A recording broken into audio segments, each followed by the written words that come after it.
हज़रत अनस बिन मालिक रज़ी अल्लाह तआला अन्हु फरमाते हैं कि एक मरतबा हजूर अक़दस सल्लल्लाहु अलैहि वसल्लम मस्जिद में तशरीफ़ फरमाए थे कि एक बदवी आया और मस्जिद के अंदर पेशाब करने लगा, तो सहाबा रज़ी अल्लाह तआला अन्हुम अजमाइन ने उसको मना किया और कहा, रुक जा रुक जा। ये सुनकर हजूर सल्लल्लाहु अलैहि वसल्लम ने फरमाया, उसको पेशाब करने से रोको मत। इसके बाद आप सल्लल्लाहु अलैहि वसल्लम ने उस शख्स को बुलाया और कहा, देखो ये मस्जिद किसी गंदगी, पेशाब, पाखाना वगैरह के लिए नहीं है, ये तो कुरान की तिलावत करने, खुदा ताला का ज़िक्र करने और नमाज़ पढ़ने के लिए है।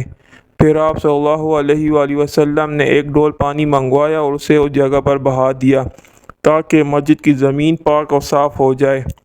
इस वाक़े से बखूबी अंदाज़ा होता है कि जनाब रसूल अक़दस सल्लल्लाहु अलैहि वसल्लम किस कदर हलीम, बुर्दबार और गुस्से को पी जाने वाले थे।